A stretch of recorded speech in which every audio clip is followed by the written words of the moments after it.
Time now for Marriage Builders, building marriages to last a lifetime. Also online at marriagebuilders.com. Now, here's Joyce Harley and Dr. Bill Harley. Good day to you. Glad you could join us for Marriage Builders Radio. Well, you've been asking questions on a myriad of topics, such as how to handle different perspectives in marriage, or how to move on after a divorce, or what to do when job separation is affecting the marriage, and how to handle your wife's infidelity when it was with your best friend. These are interesting questions. That's just a sampling of the territory that we're going to be covering on today's Marriage Builders Radio.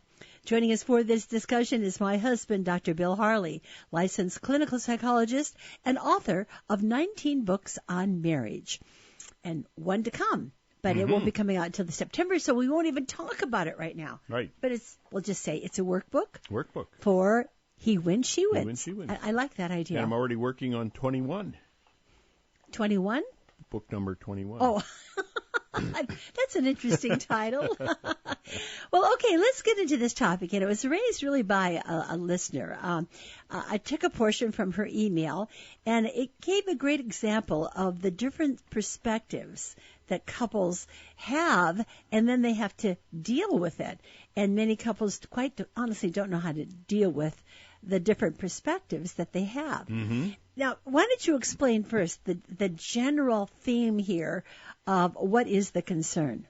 Well, in general, the problem that a husband and wife has in getting to an agreement on something is that, in general, they have different perspectives on life in general.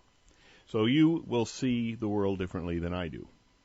And the things that you consider to be really important, that have to be addressed in any problem that needs to be solved, I don't see the same problem. But not all the time. No. But, I mean, in general, we see the world differently. Yeah, okay. We see the world through different eyes. Part of that is that we have different brains.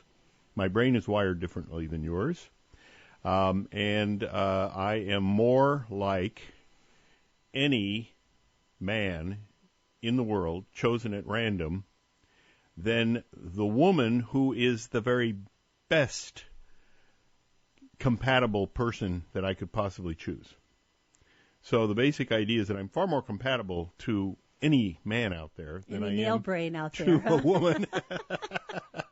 And yet, we're together. I'm sorry, but this is just how it's going to have to be. It's going to be the way it is. And so let's make it work then. There's a good reason. As long as this is going to be the way it's going to have to be, then let's just make it work, okay? And then there's a good reason for our differences, and that is that the perspective that you have is something I need in life. If I were to be with a man, we would both see the world the same way, but we would not have the perspective of a woman to add to the wisdom that we have in life itself. And a woman could say the same thing, right? Okay. So the basic idea is that men and women need each other. A man and a woman needs each other, and together they are complementary. They work together to achieve a much wiser outcome than either one of them could have had by themselves. God knew everything what he was doing. Right. There's no doubt about it. It is complicated. I was just going to say, he knew what he was doing,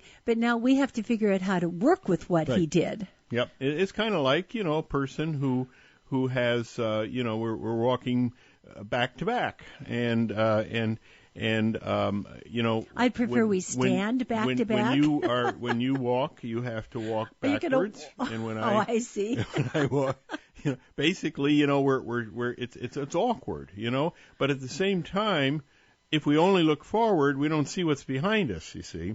So the basic thought is that we need each other, and we need to respect the differences that both of us see. So if one person is saying, I see things differently than you do, that should not indicate that either one of us is wrong. It should indicate that we're seeing something that the other person doesn't see. I prefer your illustration where this is what I thought you were going to, and you got the word wrong, but where we're standing back to back and say, I am looking at the ocean panorama, and you're looking at the mountain panorama. and I talk about what I'm seeing, you talk about what you're seeing, and we say, what? I'm not seeing that, but we are both right in what we're seeing. Right. And I love that illustration, quite honestly, because it reminds you how joining our forces, our lives, we are a fuller person, perspective-wise especially, than if we were alone. Right. That's right. So, and I think the longer a person is married, in a good marriage like we have, the more impressed you are with the complementary nature of a marriage. Because even with the phone ringing, you got it. we have a basic problem of coming to realize that the other guy has wisdom that we need. And having gotten over that particular speed bump helps you solve your problems. If you start saying that the other guy isn't seeing things right, then, of course, you run into all kinds of problems with problem solving. Okay, well, now this listener writes, and I got it wrong. This is a gentleman writing us. He says, my wife sees life through her paradigm, while I see life through mine. Right. We find it difficult to agree on many things. When we used to attend church together, we'd listen to the same sermon. I'd hear a New Testament grace-centered message, and she would hear an Old Testament law-based message. Same sermon. That's kind of like what we were talking about, the perspective of the world. You know, you're looking out there, I'm seeing the ocean, and you're seeing the mountains. She's hearing the Old Testament flavor in the sermon, and he is hearing the New Testament flavor in the sermon. What do you know? They're both right. Yeah, obviously. Well, yeah, exactly. Yep. And it's just what she happened to draw that was different from him from that sermon. But they have a hard time agreeing on many things because of these different perspectives. How do you handle that? Well, I would say that perhaps what's happening is that they are saying that the other guy didn't hear it right. No, the pastor didn't talk about grace. He talked about the law. No, it wasn't the law. It was about grace. Well, in fact, it was about both. Okay. And it's just that one of them saw one aspect of the sermon and the other one saw another aspect of the sermon. So by saying, oh, you know, I didn't hear that part, tell me more about it. You know, help me understand how that fit into the total thing. In other words, that instead of looking at this as right and wrong, what you do is you look at it as there are two things that need to be considered here in a final solution. So when a husband and wife are in conflict with each other about something, usually the husband will say, this is what we need to do. And the wife says, nope, this is what we need to do. So you got two different things. If he does what he wants, it doesn't take into account her perspective. If she does what she wants, it doesn't take into account his perspective. They need to look at a third alternative.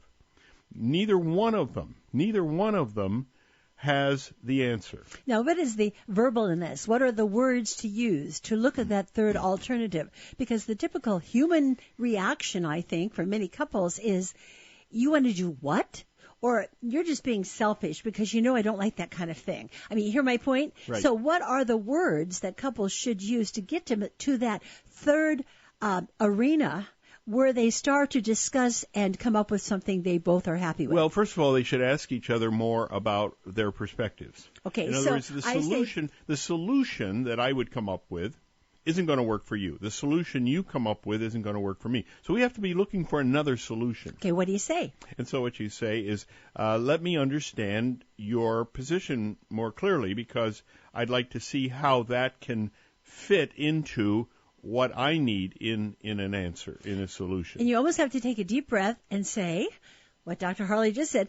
You know, let me understand. Help me understand what you're talking about here, and then listen.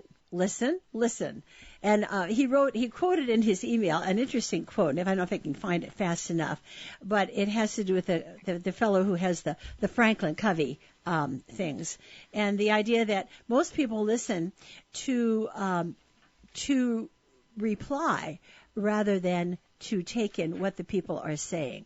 And I thought that was kind of interesting. So we're saying listen to really take in what they're saying. Right. Not to get your reply in place. Right. Okay. We might have a little bit more to discuss about this on the other side, and then we have a host of your good questions to get to on today's Marriage Builders Radio. Join the thousands of couples who have learned step by step how to experience a meaningful and fulfilling love relationship. They did this by completing Dr. Harley's online seminar and home study courses, His Needs, Her Needs, and Love Busters. Here's how it works. You'll begin by watching an online seminar where Dr. Harley will help you identify the problems you face in your marriage. Then, the home study courses will show you how to solve those marital problems in a systematic way. Go to marriagebuilders.com homepage and click the tab Courses, Seminar, and Accountability. Look for program number 2 for a description of the seminar and the courses. Then follow the instructions on that page to place your order. Start the program the day the package arrives. And if you're not completely satisfied, send it back to us within 30 days, and you'll receive a full refund, including shipping charges. Restore passion to your marriage. Order today. You have nothing to lose and everything to gain.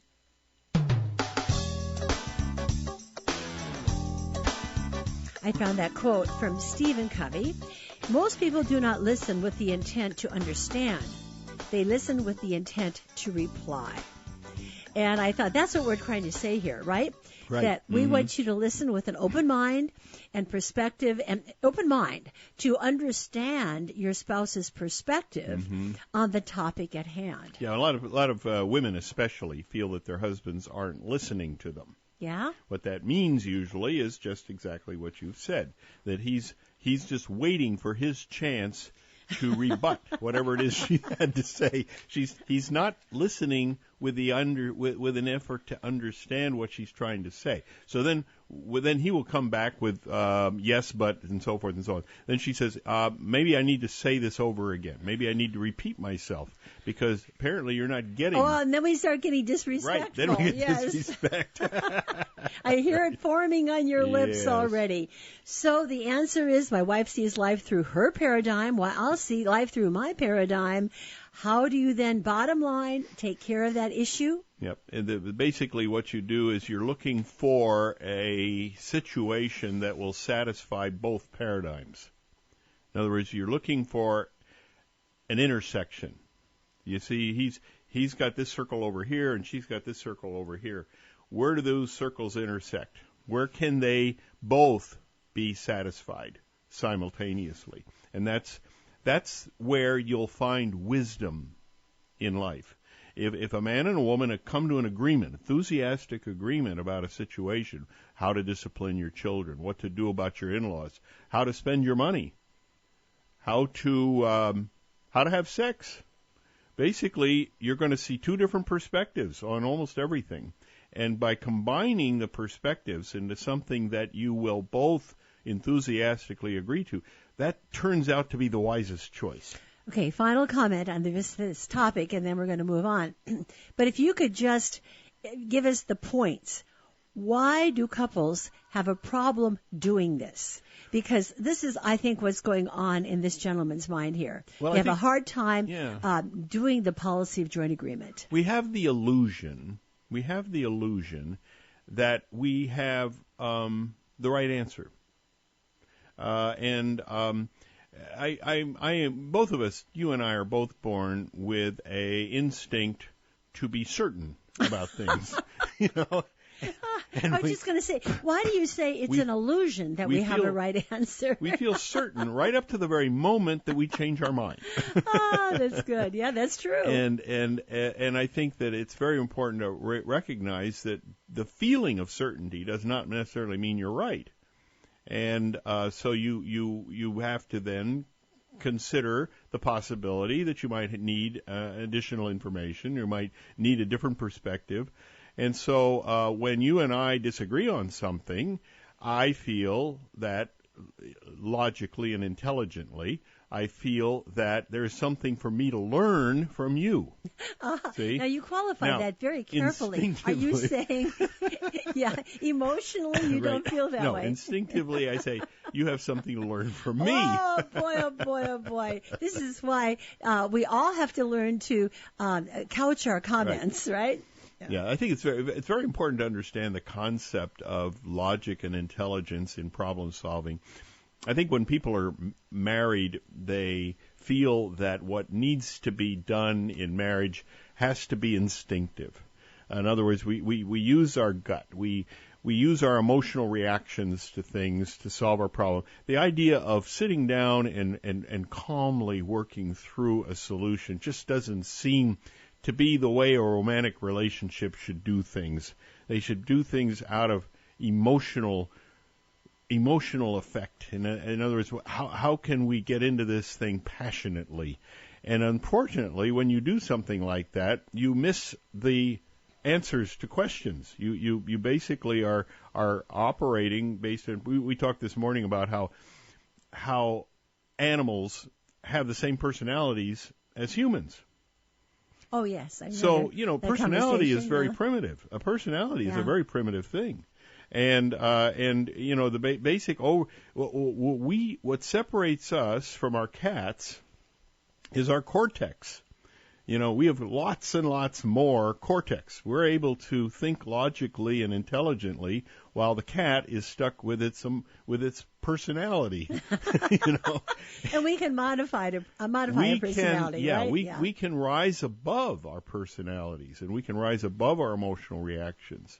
And I think that to the extent that we understand that we have something to offer each other, means that when we get into a disagreement, we see it as an opportunity for us to grow and to come to a better solution that we could have come up with ourselves. All right. Just a reminder that you can email your questions to mbradio@marriagebuilders.com. Include your phone number if you'd like to consider being a caller, and for sure your mailing address so that we can send a copy of one of Dr. Harley's books. That's mbradio@marriagebuilders.com.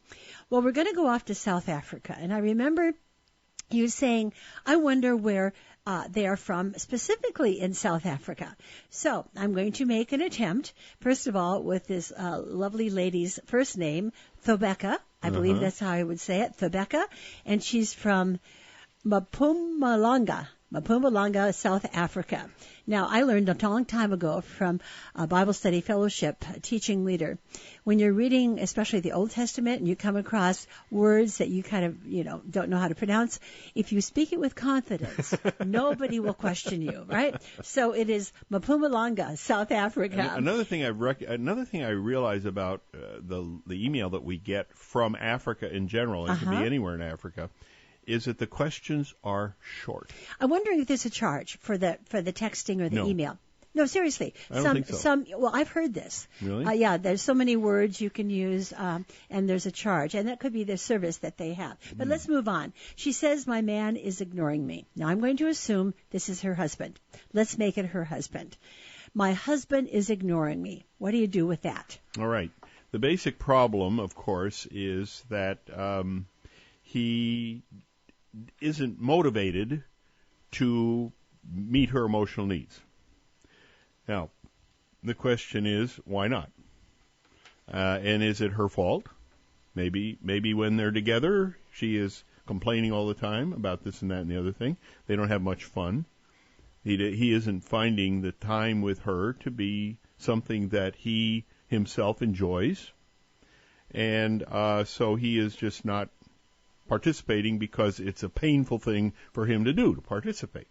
On the other hand, it could be his fault in the sense that when he's with her, he has a really good time, but he hasn't learned the skill of paying attention. We talked a little bit about paying attention, about giving the person undivided attention. Maybe he feels that it's not necessary. So I would say that there are two possibilities here. Number one is that she could be driving him away. That's point number one. She could do something about that. On the other hand, he might not have developed the skills of how to pay attention to his wife, which is a skill for men. I think for men, they get distracted. They go off here, they go off there. Every once in a while, you bring that to my attention. That I'm not paying attention, and I have to be drawn back.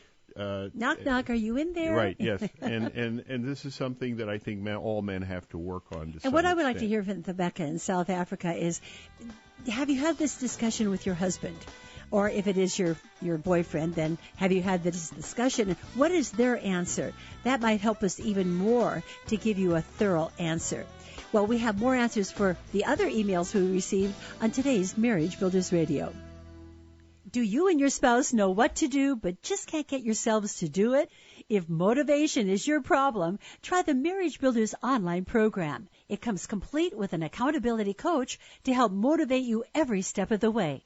First, you view the online seminar, where Dr. Harley will explain his basic concepts and help you identify and organize your problems so you can resolve them in a systematic way. Then, your accountability coach will guide you through the solutions to those problems as you complete Dr. Harley's home study courses, His Needs, Her Needs, and Love Busters. Your coach will communicate with you throughout the program by email and telephone whenever you have questions or need encouragement, and your progress will be evaluated by your coach. For more information about the Marriage Builders online program, click the tab Courses, Seminar, and Accountability, and then look for program number 3 for a complete description. Restore passion to your marriage. Register today. We have a Marriage Builders app. Many of you already know this, but for those who are maybe new to us and you haven't heard me talk about this before, check out the information for downloading it free of charge on our website, marriagebuilders.com. On the home page, right-hand column, all the information is there. Get a Marriage Builders app for your smartphone and get one for your spouse as well. Many of you tell us that you listen to it daily. You listen when it's convenient for you. Sometimes you re-listen by using the app. And we're so glad that we can make that offer to you. That's on the home page. And the re-listening button on the home page, it says listen now. That's so you can re-listen to this broadcast until the next day's new show. So check that out too while you're on our homepage on marriagebuilders.com. Maria from Florida is writing us, and I'm very sad that she is now divorced, and she's asking how to move on after divorce. She doesn't want it to happen again in a future relationship. So in a way, she's asking for advice on how she can avoid this from happening again. And here's what she's had to say. I was happily married for nearly 10 years. I have 2 beautiful boys and found myself divorced after the 10-year marriage. In a nutshell, my now ex-husband of 5 years was caught up in an affair with a much younger woman. He wanted a divorce, and after a year of separation, we finally settled on the divorce. The other relationship, this extramarital affair, fizzled away after 8 short months. But he still wanted the divorce. I enjoy your radio show so much because I find comfort in hearing your therapy and relating to many of the featured relationships that you discuss. I wanted to know if you have a study course for a divorced mother and single, now 5 years at the age of 40. That's a pretty specific course, Maria, but I know what she's getting at. I want my next relationship to be meaningful and right. I've dated other men since being divorced, and none of those dates were enough for me to take it to the next step. I guess I was hoping that you may suggest a study course or book that can heal me from the divorce wound. Still fear being hurt from future relationships, and also how to date in my 40s and being a mother. And I think my question is, has your ex-husband remarried? Well, that'd be an interesting thing to find out. What's likely to have happened to her is that she married a man that she trusted. And he was apparently a good husband. In other words, he met her emotional needs, and they got along well. They were able to resolve conflicts. But he made a mistake that I would say 60% of married couples make, and that is that he allowed somebody of the opposite sex to invade his love bank. And he didn't have the guard up. And so he fell in love with somebody else, and he's probably a nice guy. And he probably, when this happened, didn't understand what had happened. Maybe he came to the conclusion he married the wrong person. Mm-hmm. Yeah. That why would I feel this way towards somebody else when I'm married to this person? And so he must have come to the conclusion that this was the wrong marriage for him.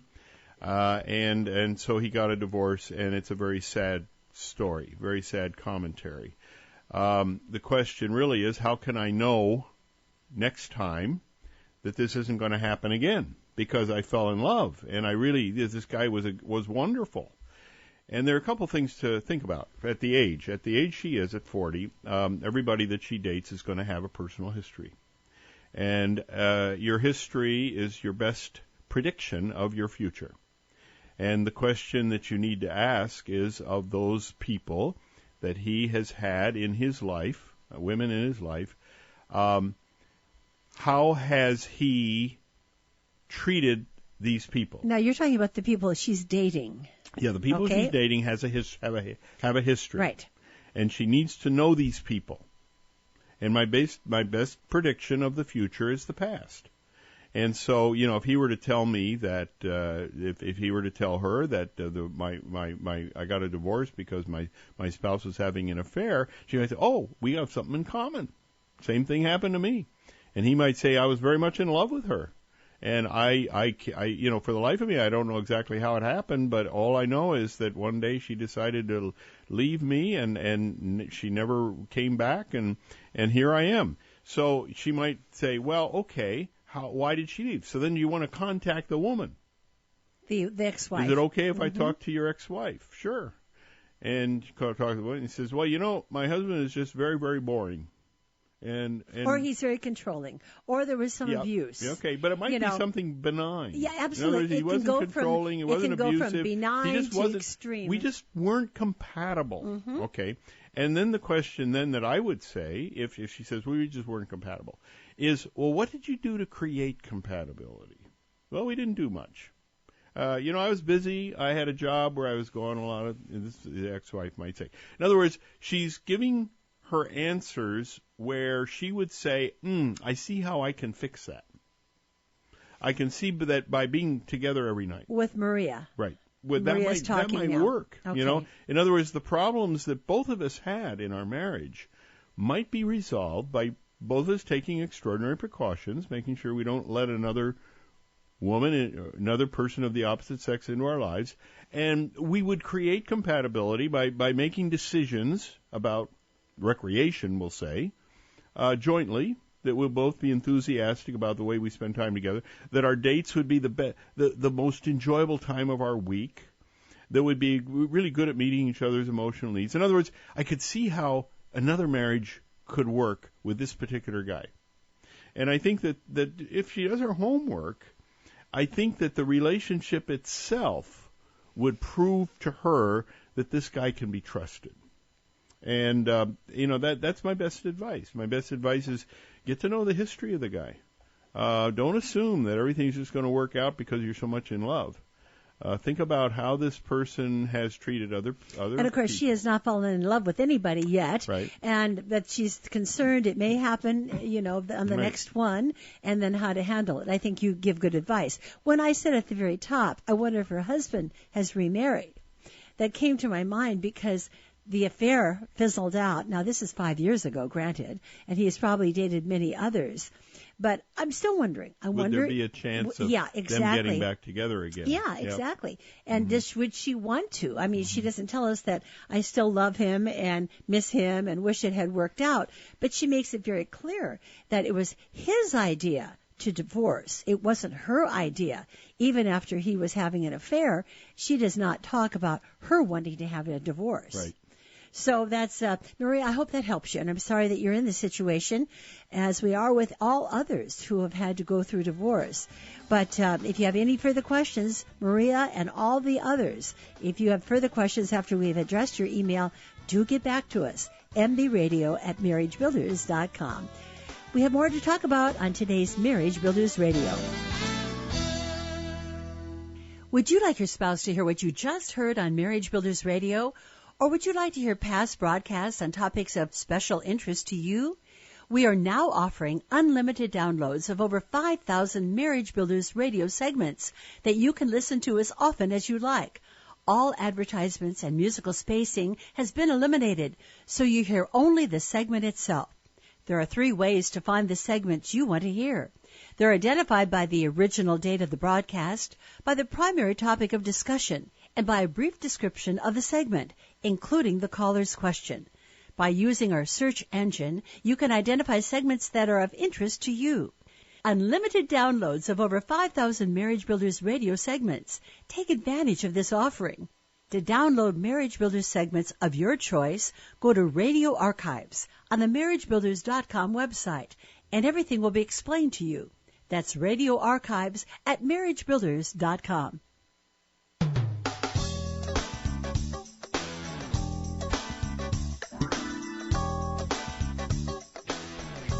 Welcome back to Marriage Builders Radio. By the way, our emailer, Maria, we're going to be sending her a copy of Buyers, Renters, and Freeloaders. And that reminds me, MBRadio at marriagebuilders.com. Include your mailing address along with your question, your comment, or your topic so that we can send off your complimentary copy of one of Dr. Harley's books post-haste. I'll say we don't want to waste a day. And it takes about 6 to 10 days for the book to arrive. So it comes by covered wagon across the U.S. Snail mail. Snail mail. There. Well, yeah, exactly. That's how it feels sometimes. All right. Well, let's go to Bachi. Bachi has an issue where his job is causing separation in his marriage, and it's affecting it. I'm sure that doesn't come to a surprise to you. And here's what he has to say. I've been married for 5 years. We stayed together for a year, and my wife went to South Africa for her studies. We normally met after every 3 months until I got a job in Afghanistan. Now we meet every 6 months. Whenever we meet, I feel she does not enjoy having sex with me. It really worries me a lot. I love sex and I love her. We both do not understand why we do not get along, but we really want to make up. I complain a lot about her not communicating with me constantly. She can go for 2 to 3 days without email. I'm just lost because she means everything to me. Please help. The other issue is I do not like her wearing slacks. I like dresses, but she is just the opposite. I can't just get along with her if I accept the clothes she likes. I can't get along with her if I accept the clothes she likes, I hurt inside. What can I do? Please help. And then he says, sorry about my English. Isn't that cute? Yeah, I love that. No apologies, Yachi. That's very good. We totally understood what you're talking about. Let's address first the whole issue of them being separated. Yes, the separation, of course, is the major issue here. She may have wanted to be separated because he was too controlling. That's something you pick up in this email.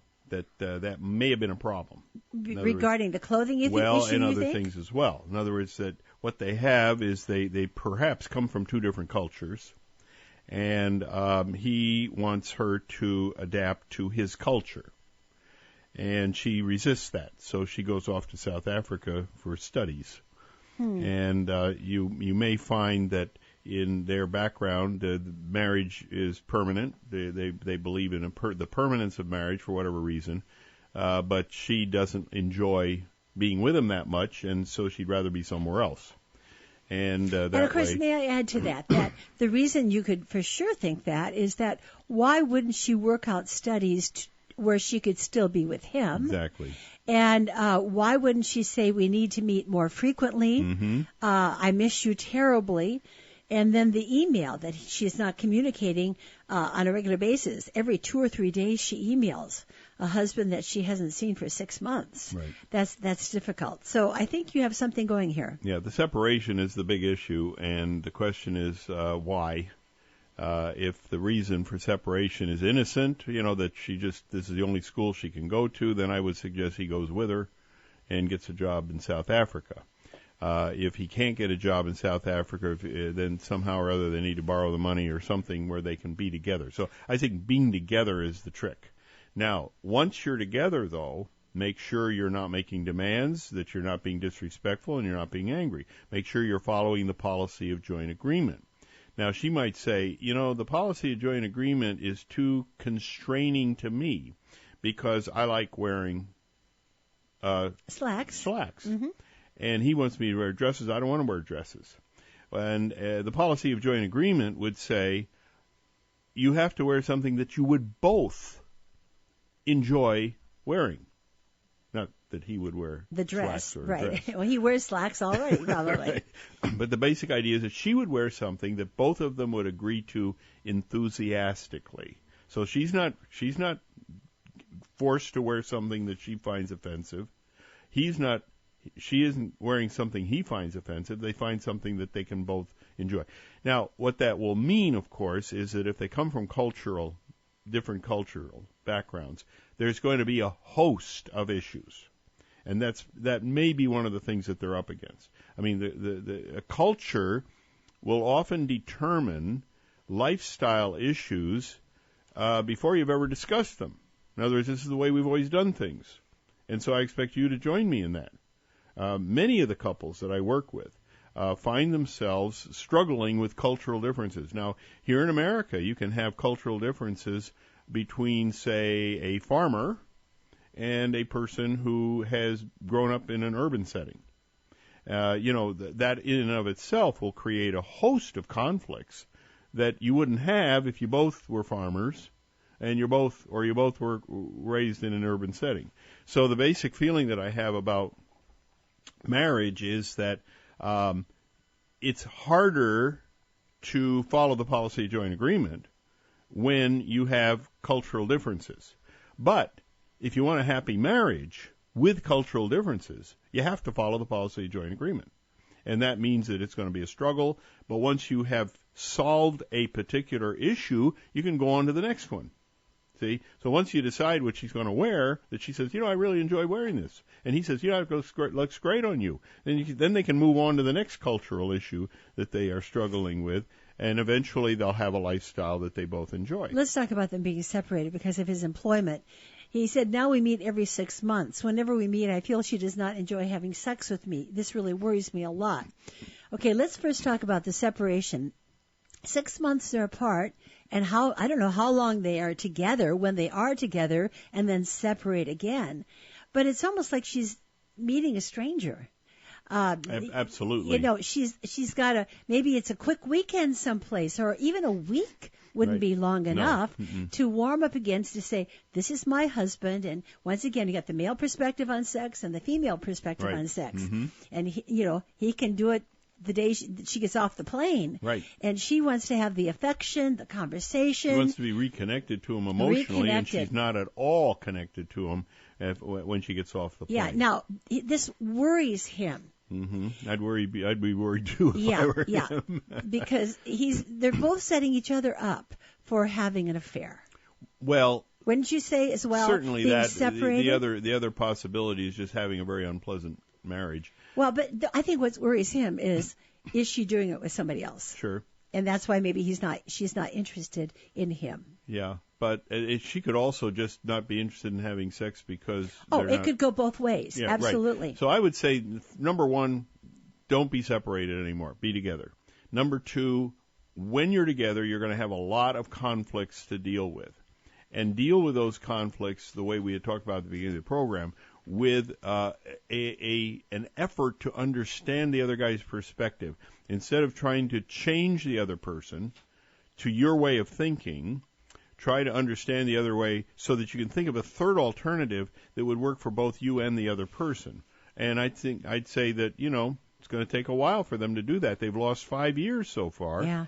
And they need to figure out how they can solve this problem. What would you like for Bachi to be looking up as far as reading material?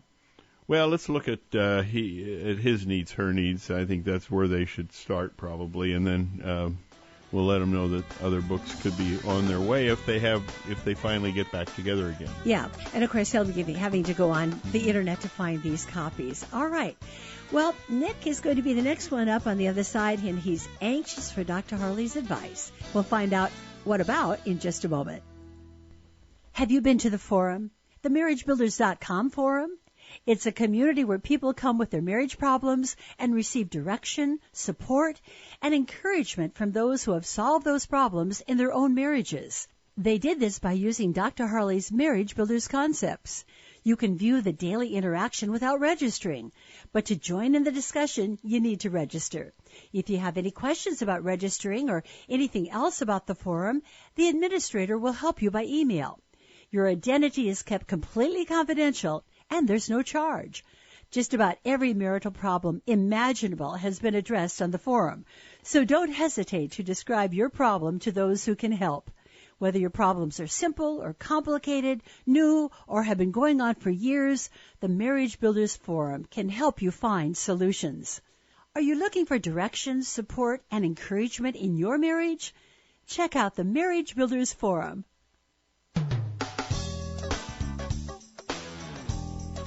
Welcome back to Marriage Builders Radio. We're so glad you're out there listening, and we enjoy being here talking with you and giving the advice that you are looking for from Dr. Harley.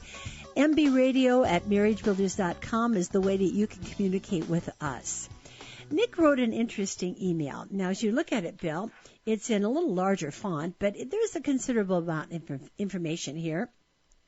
But what really happened is that his wife had an affair with their neighbor, and the neighbor is a best friend, and they play basketball together. They help each other on projects around the house together, and the affair took place always when the neighbor was smoking pot.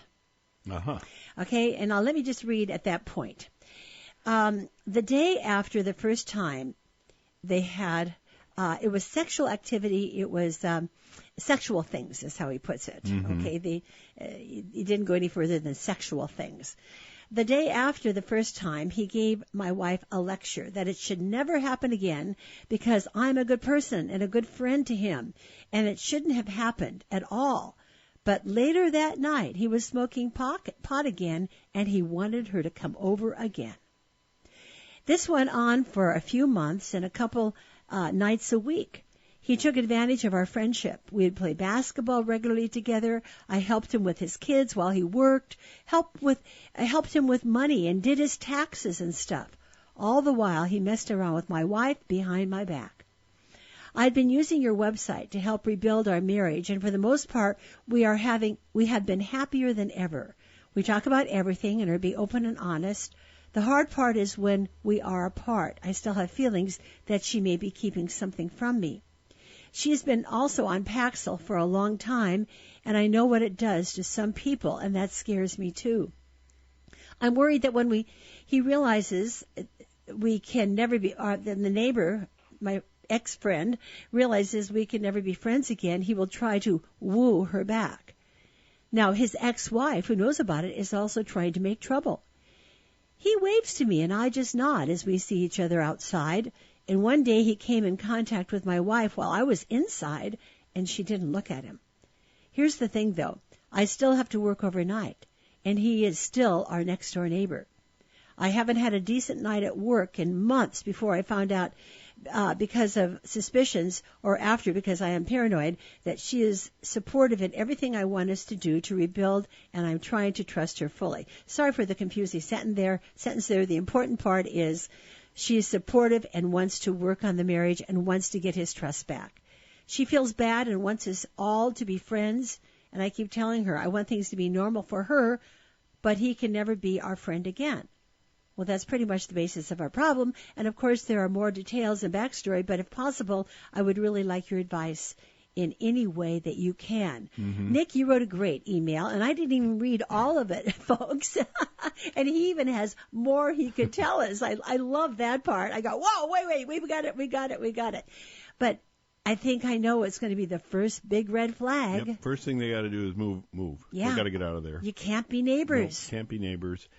He's married a woman that's been married. This is her third marriage. She's 37, and it's his first. And he's 32, so she's older than him. And this is the longest relationship she's ever had is with him. So he's probably a good guy. She is probably sexually oriented, which is good. But the problem is she can bring up sex almost with anybody. But we want exclusivity, right? Right. Yeah. And so they have a friend, and first thing when they're separated, and they're off by themselves, she'll start talking about sex. and the friend says, "Hey, this is really great," and they get into it, and for her, it's probably a very recreational thing. It probably there are a lot of people that have affairs where there's no emotional attachment. It's just sex. Just sex. I would imagine that that's probably what it is for her. Well, there's a term, friends with benefits. Right. And we heard that a lot. I'm not hearing it so much now, but with the teen scene. Yep. And even into the 20s. Right. And this could have been something that she even grew up with, quite honestly, because she's rather young. Yep. And but nevertheless, and something too is interesting. He is single, okay? He was married, has children. The children are also friends. Yep. And so the children are going to be going over there. He's coming, obviously. They see him outside, and they even ran into each other outdoors, and she didn't look at him. And for him to have a neighbor that is sexually oriented, I mean, that will come over if he calls. I mean, they've got to move. Yeah. They've got to get out of there. What has struck me too, the pot smoking. The man, when he wasn't intoxicated by marijuana, he realized that this was the most horrible thing he could do to his friend. Right. And he said, "We got to stop." And then as soon as he got this stuff back in his system, come on over, hon. Right. And like you said, she's sexually oriented, so she went over and agreed. So he gets himself in trouble by smoking the pot. He's not our concern, granted, but yet I had to bring that one up. Yeah. So anyway, they got to get out of there, and then she also has to eliminate friends of the opposite sex. Now, I might say to her, no friends of the opposite sex. You can't have somebody that you call a friend who is of the opposite sex, because you're just too tempted to get involved with that person with sexual conversation. It's easy for you to do. You can just jump right into it, and you enjoy talking about sex, and sex is something that certainly gets the other guy interested in you, and so from your perspective, it's something you don't want to give up. I would say if you want to save this marriage, you don't have friends of the opposite sex. That's it, and you move. And I think that by doing that, I think that the two of them will be fine. Did you read that he has a job overnight? Yeah, he can't be separated from her. No, they have to be together overnight, and they have to move somewhere else. So he's got to get a job somewhere else, and they've got to get out of there. Okay, Nick, those are your plans, and now you've written us, and we appreciate your email. We've addressed it. Now, Nick, listen to this and let us know what you think. How do you feel about what is being recommended here? And Dr. Harley will respond to any response or concerns or further questions you may have based on what he has had to say. Well, moving on, we're going to send Nick surviving an affair, right? I was just assuming that one. And so now we'll move on. Let me turn the page here because we're making good progress here. Oh, my goodness. We have emailers that are really giving us nice, long emails here, and our time is not going to be allowing it until the We need more here. South African emails. No. Never cut it back, because all of this is important, and I do think it is good for you, too, to be getting this all, out of your system, so to speak, and we're more than happy to receive all these words. Let's get to a question that came up when we attended a His Needs, Her Needs study group that has finished the course. And one question is this. My in-laws are very involved in our lives.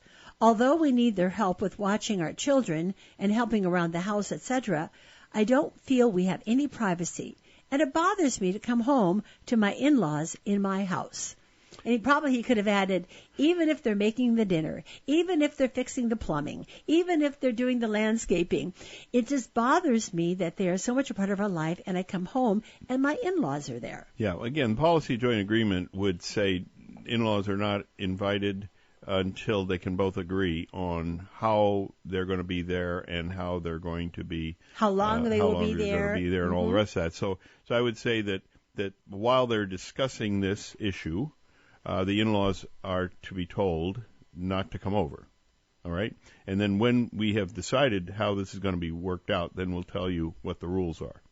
And the rules then would be with mutual enthusiasm. Okay. Mutual enthusiasm. Now, the way you put that, you got these generous in-laws. Right. Taking care of the children, helping around the house, and now I'm going to tell them, stay away.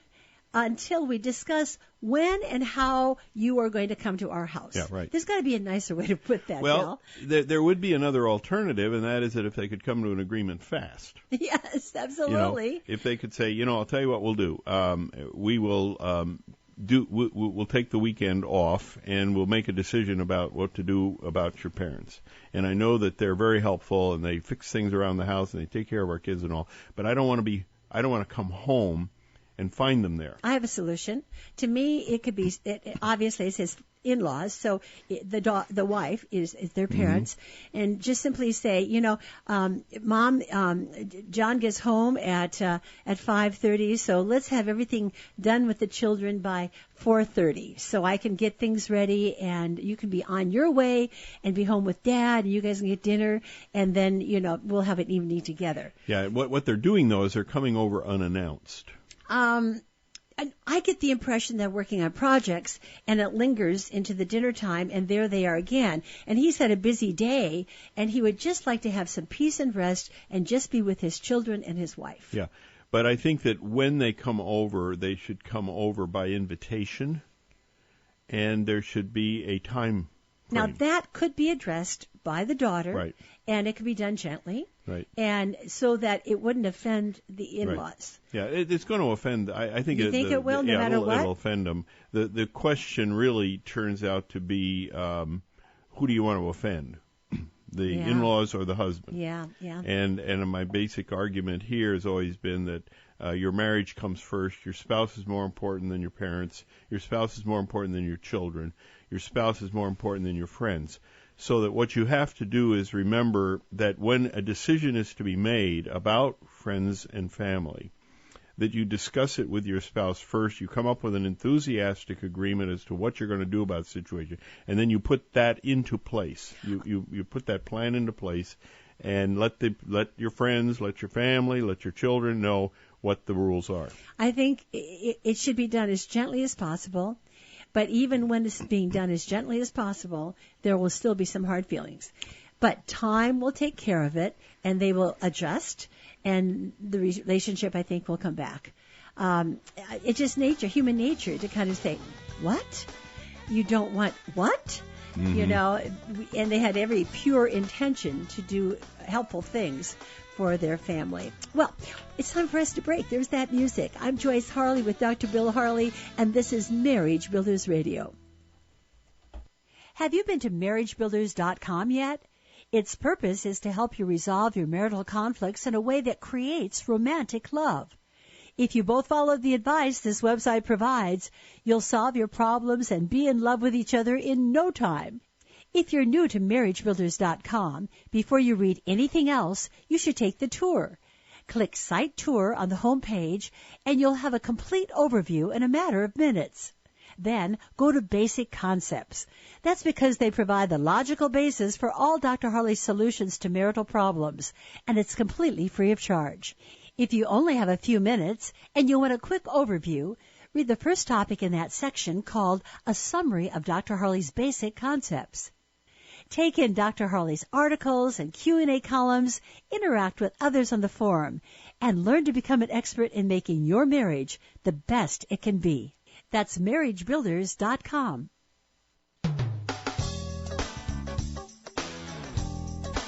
Welcome back to Marriage Builders Radio. So glad you're out there listening, and you've trusted us with the questions that you have had regarding your marriage. So let's get to Eric's question here, Bill. He's been married 12 years, and he has 2 children. 2 years ago, I discovered that my wife was having an affair for 8 months. My world came crashing down. I never expected that from my wife. The background is that after our first child was born, things definitely started to change. We stopped showing each other signs of affection, and we got into a rut.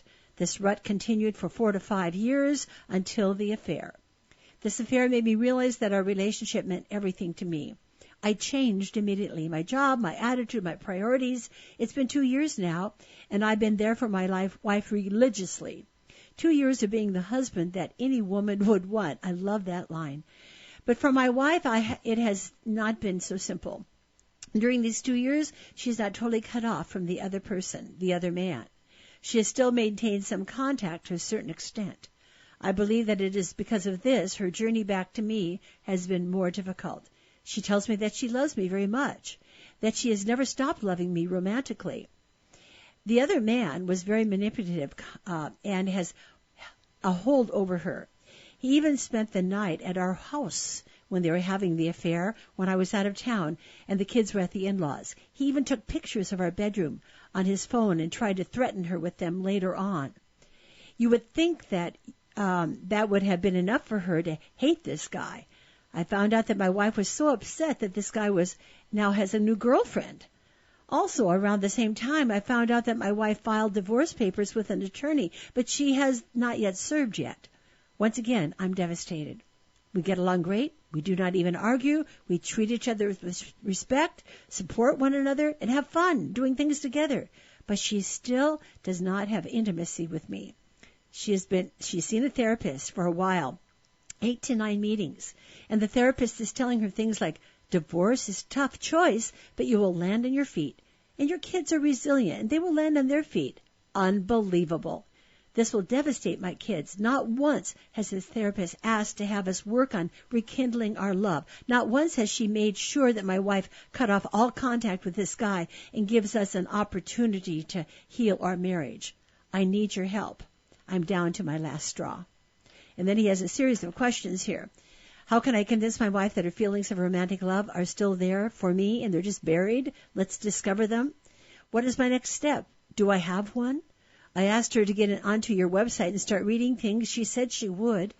Do you think that is the right path or a starting point? What do you suggest? And what section should she be reading? Yeah, basically what they haven't done is taken the first step in surviving an affair, which is to never see or talk to the other person again.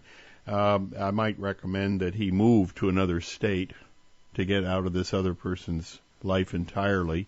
But it's all work. done by social media, so it has nothing to do with where they live. Well, it might. They might get together. I'd like to know more about how she contacts him, whether it's more than social media. He gave that in here, and it was all texting, email, Facebook. Where does the guy live? I don't know. He didn't give his address. I wouldn't want to. Oh, you mean the other man? Yeah, the other man. I see. See, yeah, I would want to get out of his world. Text, phone calls, and social media. Yeah. The thing is that by not fulfilling the first step, basically, what Plan A is that you become the perfect husband, as Eric has done here, and I give it 2 years. I would say 2 years. It has been 2 years. Is the max, and then after that you go into Plan B. Now, Plan B could end up meaning that the marriage is over. Maybe she would in fact get a divorce. But after 2 years of Plan A, it's going to be so hard on him emotionally. Now, men are resilient. They can handle this kind of thing. But he said he's devastated, and it's 2 all years, because though. she has not broken off with the other man. And I'd say, look, no contact. There should be no contact. And if there is contact, you're not going to be able to make love bank deposits. Right. All your efforts are going wasted. And so I would say maybe he's ready for Plan B. And maybe Plan B will lead to a divorce. But the fact is that if it's gone this long, she goes to a therapist. She's still talking about getting a divorce. The therapist is encouraging her to take the plunge. I don't know that there's much more he can do. And she has a responsibility in all of this. We talk a lot about the fact that there are reasons but no excuses. Whatever reasons there were, he's taken care of here, apparently. But she is still ignoring the fact that what she's doing is so incredibly painful to him that it's the worst experience of his life. She doesn't care. And I'd say maybe Plan B is ready. She still has an addiction. The interesting thing about Plan B is that it is designed to maintain his love for her. I would imagine by now it's pretty much gone. I don't know that it could be dwindling, because he's talking about being re-devastated when he realized that she got in touch with him again. I'll ask Eric if he has a copy of Surviving an Affair. I should think so after all this time, but just in case. Well, I'm so glad you could join us today on Marriage Builders Radio. I'm Joyce Harley with Dr. Bill Harley, and we will do it again.